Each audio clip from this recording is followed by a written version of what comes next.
qu'alors qu'au départ, la procédure était devant le tribunal judiciaire de Meaux, à compter de 2012, comme il y a eu création en France d'un pôle spécialisé dans la poursuite des crimes contre l'humanité, eh bien, c'est ce pôle spécialisé au tribunal judiciaire de Paris, qui dépend maintenant de ce qu'on appelle le PNAT, c'est-à-dire le parquet national antiterroriste, qui a poursuivi les investigations avec des magistrats spécialisés, à la différence de ce qui était le cas antérieurement, où c'était des juges d'instruction, on va dire, de droit commun, qui avaient pu investiguer. Donc, on a maintenant beaucoup plus de moyens, sachant que les poursuites, c'est pour crimes contre l'humanité, disparition forcée et crimes de torture.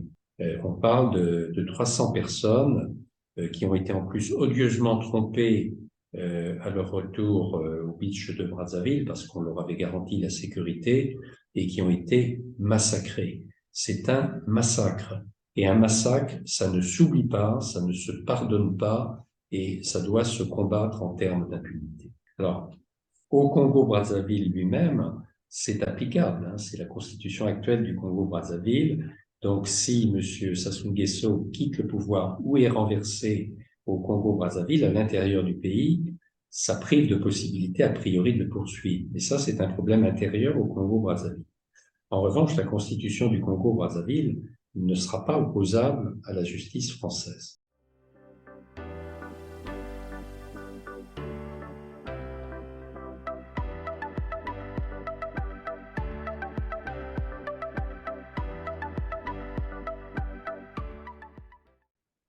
Mesdames, Messieurs, bonjour. Ravi de vous retrouver sur Telar TV.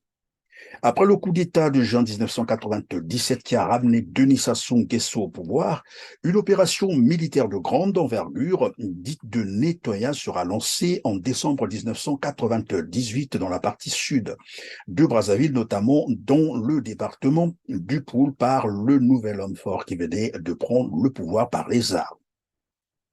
Pour fuir ces exactions, ces violences, cette opération en réalité d'extermination, certaines populations du pôle vont traverser de l'autre côté du fleuve, notamment en RDC, le Congo démocratique, où ils trouveront refuge. Rassurés par Denis Sassou Nguesso qu'il pouvait rentrer en toute sécurité au Congo-Brazzaville, des centaines de jeunes Congolais qui y avaient cru seront malheureusement pillés à leur arrivée au beach. Les plus valides seront froidement exécutés, d'autres portés disparus. C'est l'affaire des disparus du beach.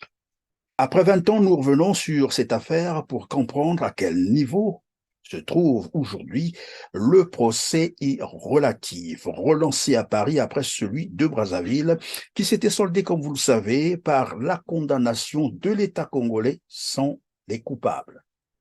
C'est ainsi que nous avons le plaisir de recevoir sur ce plateau Maître Patrick Baudouin, avocat pénaliste de la justice pénale internationale, président de la Ligue des droits de l'homme et président d'honneur de la Fédération internationale des droits de l'homme, FIDH. Maître, vous êtes également le principal avocat de l'affaire des disparus du Beach depuis 2001.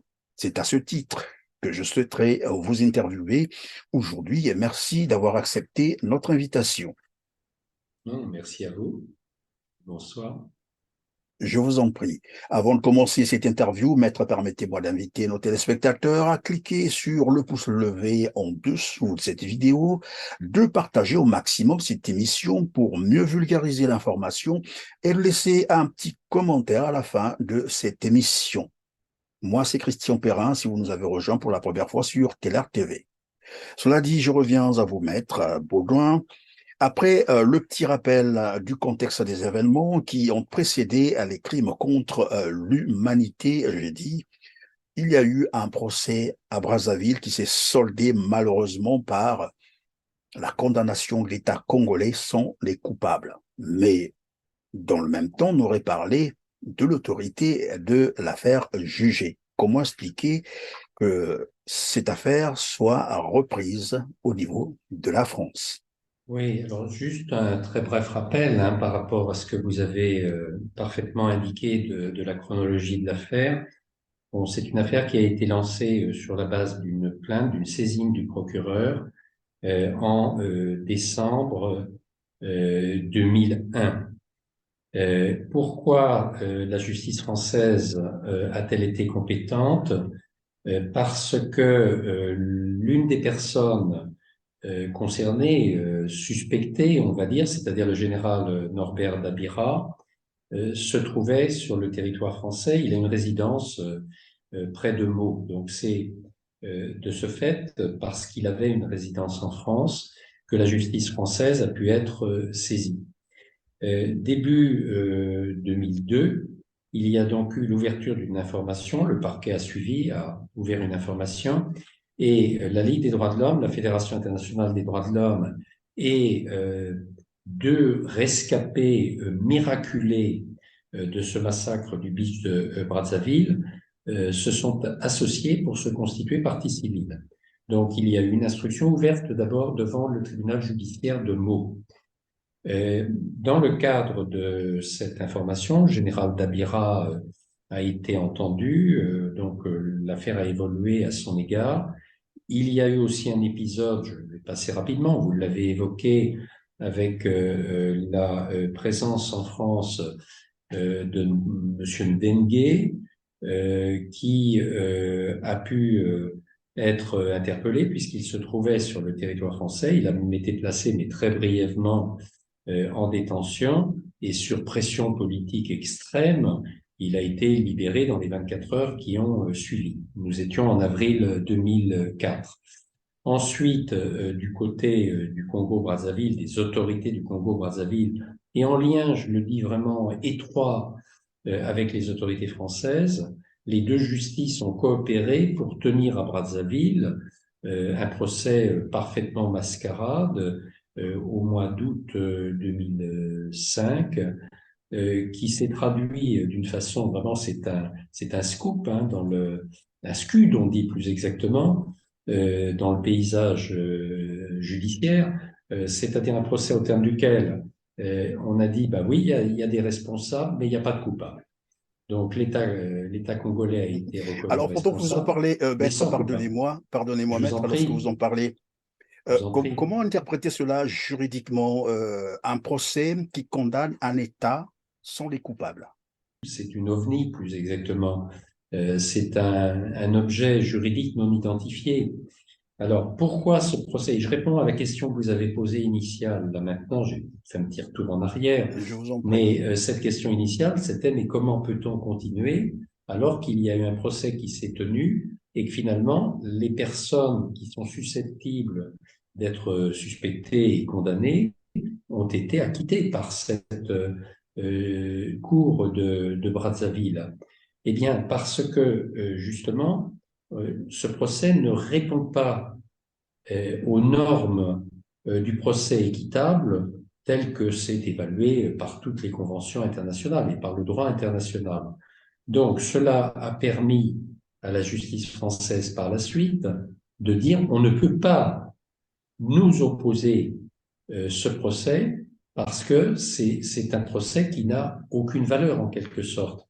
On ne peut pas considérer que on a des responsables qui ne sont pas reconnus coupables et qui sont même acquittés, puisqu'on a fait un procès non pas pour condamner, mais un procès pour acquitter.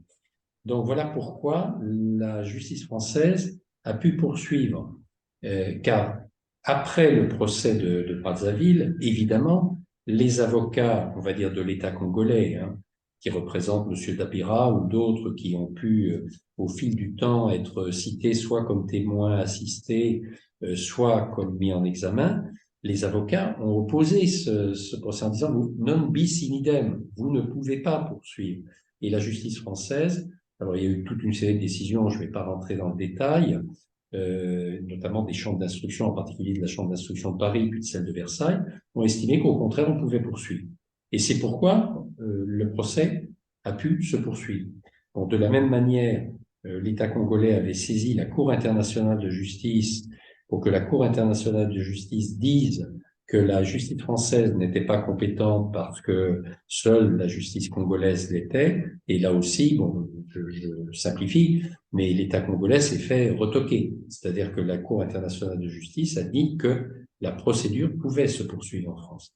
Donc, elle s'est poursuivie, alors de façon assez chaotique, il faut le dire, parce que pour que la justice française intervienne, il faut évidemment que les personnes poursuivies se trouvent sur le territoire pour pouvoir leur notifier des mises en examen, éventuellement les placer en garde à vue, éventuellement les mettre en détention.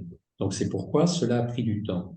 Étant précisé, je termine sur cette présentation de procédure, qu'alors qu'au départ, la procédure était devant le tribunal judiciaire de Meaux, à compter de 2012, comme il y a eu création en France d'un pôle spécialisé dans la poursuite des crimes contre l'humanité, eh bien, c'est ce pôle spécialisé au tribunal judiciaire de Paris, qui dépend maintenant de ce qu'on appelle le PNAT, c'est-à-dire le parquet national antiterroriste, qui a poursuivi les investigations avec des magistrats spécialisés, à la différence de ce qui était le cas antérieurement, où c'était des juges d'instruction, on va dire, de droit commun, qui avaient pu investiguer. Donc, on a maintenant beaucoup plus de moyens, sachant que les poursuites, c'est pour crimes contre l'humanité, disparition forcée et crimes de torture.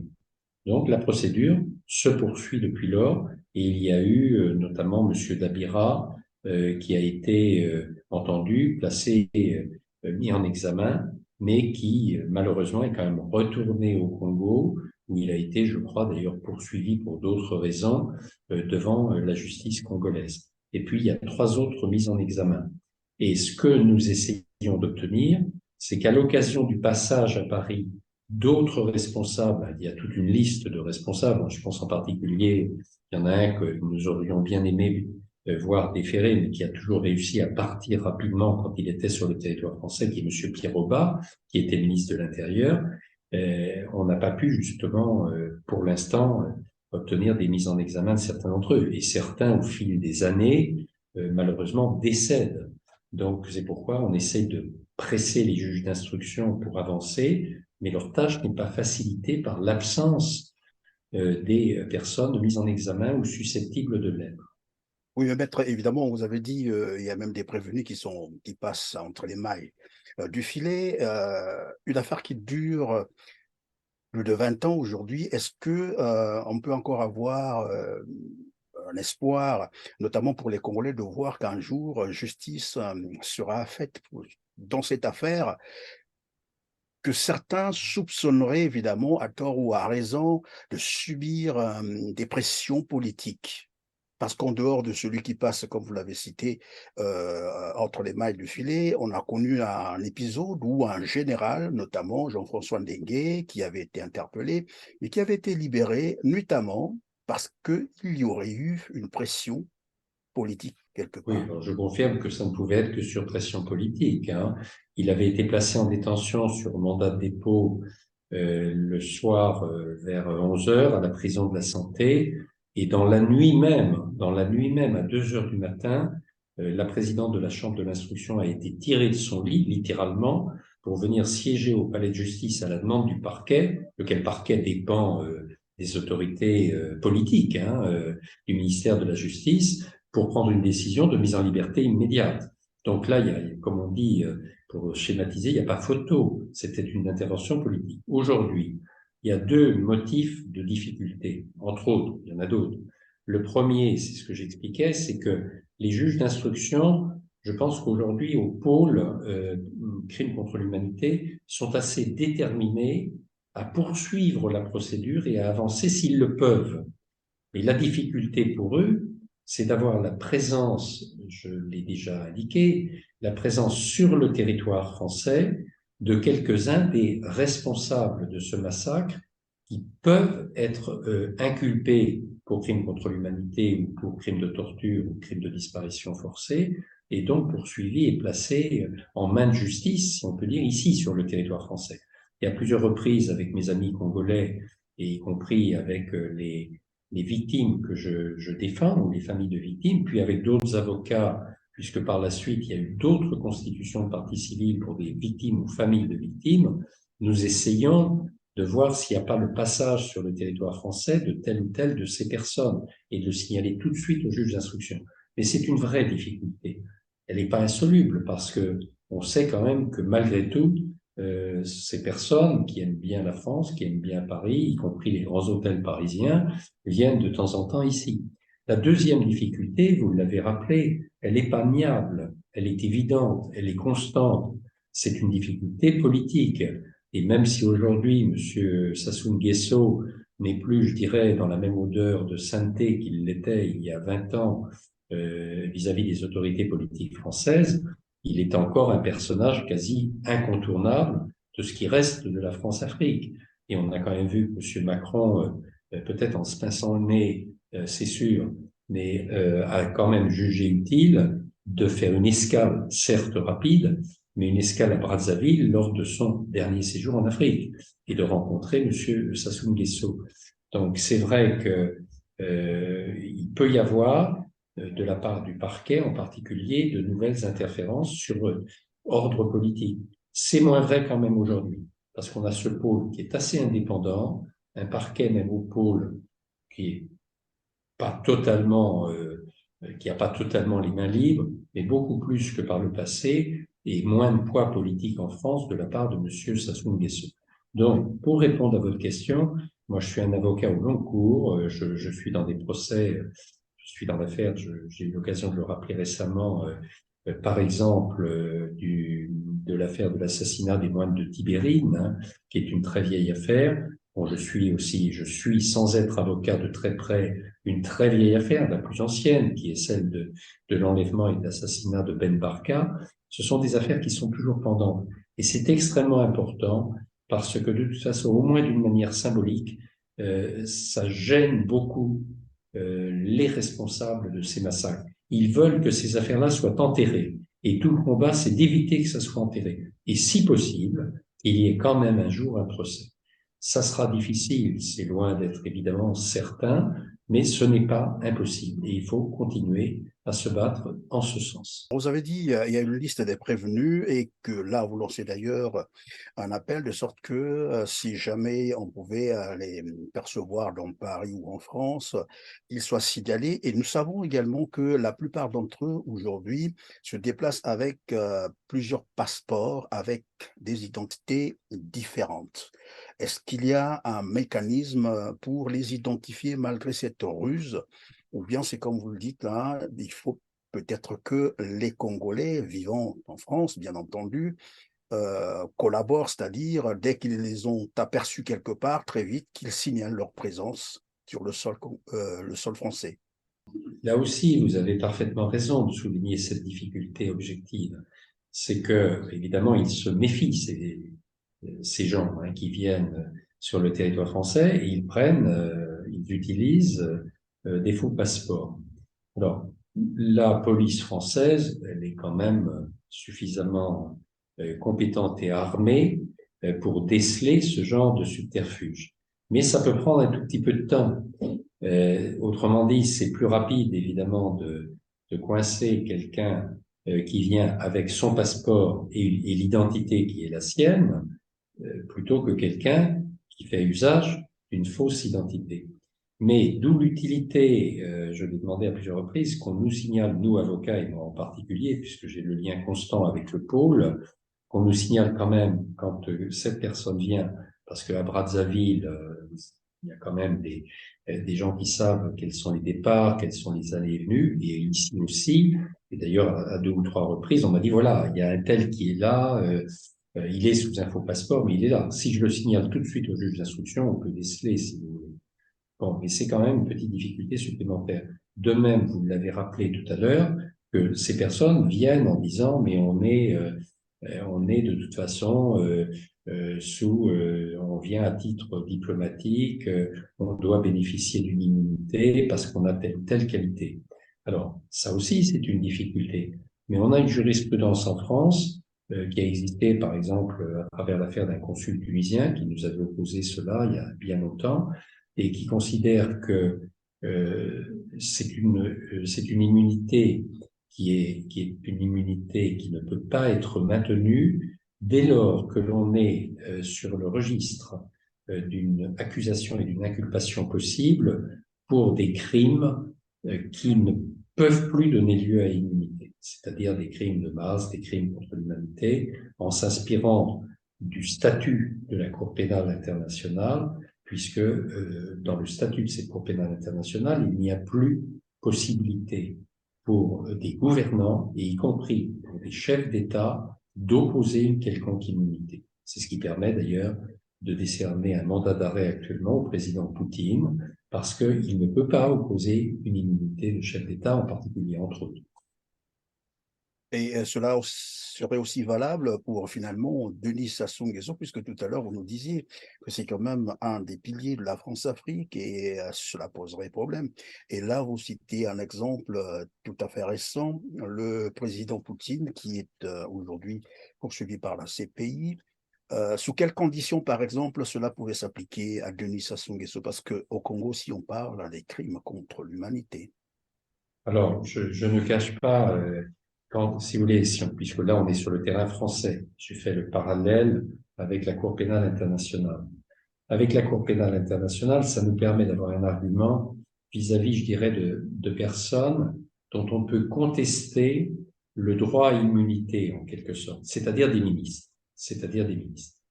Pour un chef d'État en exercice, au regard du droit français actuel tel qu'il est appliqué, malheureusement, on nous opposerait l'immunité du chef d'État, en l'espèce M. Sassou Nguesso. Donc il est vrai, il ne s'agit pas de raconter des histoires juridiques, de commettre des erreurs juridiques, que ce n'est pas possible aujourd'hui, au regard du droit français tel qu'il existe, de lever l'immunité d'un chef d'État étranger. Hein, c'est clair. Donc on ne peut pas. On l'avait visé dans la plainte, M. Sassou Nguesso. Pourquoi l'avait-on visé? On savait très bien déjà en 2001, et c'est toujours vrai malheureusement aujourd'hui, qu'il bénéficie d'une immunité. Parce qu'on a un espoir, c'est qu'il cesse d'être chef d'État. On a vu dans d'autres États, pas si lointains, en Afrique et ailleurs, des chefs d'État qui étaient installés de longue date, hein, et qui ont fini, je pense au Soudan par exemple, hein, ou d'autres contrées, qui finissent par être renversés. Donc ce jour-là, la personne qui était chef d'État perd évidemment son immunité. Mais ce n'est qu'à ce moment-là qu'on pourrait sérieusement envisager des poursuites effectives en France contre lui. Oui, mais apparemment, dans le cas de Denis Sassou Nguesso, il a probablement tout anticipé parce que dans la nouvelle constitution congolaise du 6 novembre 2015, qu'il venait d'ailleurs d'imposer aux Congolais, il y a un article 96, je vais me permettre de le lire. Voici ce qu'il dit. Aucune poursuite pour des faits qualifiés crime ou délit ou pour manquement grave à des devoirs commis à l'occasion de l'exercice de sa fonction ne peut plus être exercée contre le président de la République après la cessation de ses fonctions. La violation des dispositions ci-dessus constitue le crime de forfaiture ou de haute trahison, conformément à la loi. Voilà un article qu'il a inséré dans la Constitution du Congo-Brazzaville, de sorte que même s'il n'est plus président, il ne peut plus être poursuivi, Alors, malgré les crimes. Et c'est bien écrit, hein, crime. oui, Crime non, non, ou, mais voilà. il est pas le seul à avoir fait ça, et je vais vous citer un précédent. C'est une constitution sur mesure, évidemment, c'est ce qu'on appelle l'auto-immunité. Hein. Je m'accorde l'immunité. Alors, au Congo-Brazzaville lui-même, c'est applicable. Hein, c'est la constitution actuelle du Congo-Brazzaville. Donc, si M. Sassou Nguesso quitte le pouvoir ou est renversé au Congo-Brazzaville, à l'intérieur du pays, ça prive de possibilité a priori de le poursuivre. Mais ça, c'est un problème intérieur au Congo-Brazzaville. En revanche, la constitution du Congo-Brazzaville ne sera pas opposable à la justice française. Elle ne sera pas opposable à la justice française. Et là, on a par exemple un précédent, il y en a d'autres. Mais je vais vous en citer un qui concerne la Mauritanie. En Mauritanie, il y a un certain nombre d'années, a été poursuivi en France un officier mauritanien qui était venu sur le territoire français, qui a été poursuivi et condamné, in fine, pour crime de torture. Et cet officier, représenté par des avocats, avait soulevé le fait qu'en Mauritanie, il y avait une loi qui avait été prise, un peu de même nature là, que la réforme de la Constitution, qui était une loi d'amnistie pour tous les crimes qui avaient pu être commis de torture, d'enlèvement et autres en Mauritanie. Et donc les avocats avaient opposé cette loi d'amnistie en disant vous ne pouvez pas poursuivre. Et là aussi, il y a une décision de la justice française disant non, parce que cette loi d'amnistie, c'est un petit peu comme ce que j'évoquais tout à l'heure pour le Congo avec le procès de Brazzaville de 2005. Cette loi d'amnistie, elle ne répond pas aux critères admissibles en matière de justice, de respect du droit international. C'est une loi d'auto-amnistie. C'est pas une loi pour, comme ça peut se faire de façon légitime, pacifier un pays ou opérer une réconciliation que le pays est libre de choisir. Non, c'est une loi d'auto-amnistie pour les coupables qui s'auto-amnistient de cette manière. Donc, c'est une volonté d'impunité, de faire prévaloir une impunité qui ne peut pas exister en matière de crimes de masse. Voilà, donc en France, il ne pourrait pas, M. Sassou Nguesso, s'il venait à quitter le pouvoir, nous opposer cette constitution fabriquée sur mesure à son profit. Alors, ça sera la dernière question, maître. Quelle est donc la probabilité du succès de ce procès? Est-ce que les familles des victimes peuvent continuer à espérer qu'un jour justice sera faite? Ma réponse, c'est la même que celle que je livre aux familles des moines de Tibérine, pour laquelle je me bats et que je rencontre de temps en temps. C'est de dire ce n'est pas impossible et par conséquent, il faut conserver l'espoir, conserver l'esprit combatif et espérer qu'il y aura, en Algérie par exemple, c'est vrai également, qu'il y aura un changement de régime qui nous permettra d'avancer pour que justice soit faite à un moment ou à un autre. Et ça reste ma conviction. Si jamais nous n'aboutissons pas sur le plan judiciaire en France, je pense qu'il y aura peut-être aussi d'autres voies de justice. On a vu dans un certain nombre de pays des commissions vérité et justice, vérité et réconciliation, voire des procès qui se tiennent finalement dans le pays lui-même. Ce sont des espoirs lointains. Aujourd'hui, on a le sentiment que c'est bloqué, mais il faut surtout pas céder au découragement. Et je suis convaincu que M. Sassou Nguesso, bon, il peut se dire, bon, continuez, j'en ai rien à faire, ça fait 22 ans que ça dure, bon, moi je suis au-dessus de tout ça. Mais je pense qu'il y a un petit côté à l'intérieur de lui-même qui n'est pas si sûr que ça de lui-même. Pourquoi je vous dis ça? Parce qu'à chaque fois où il y a une avancée dans le dossier, le pouvoir congolais, M. Sassou Nguesso, c'est lui qui tient toutes les rênes, se manifeste pour essayer d'entraver. Donc s'il essaye d'entraver, c'est que ça gêne. Et si ça gêne, c'est tant mieux. Et ce que je voudrais dire peut-être en guise de conclusion de notre entretien, c'est que nous sommes quand même, parce que quand on fait du droit, on en oublie parfois la substance et la chair de la souffrance. Et ça, il faut jamais l'oublier. Si ce combat il est mené, c'est pas pour le plaisir du droit seulement.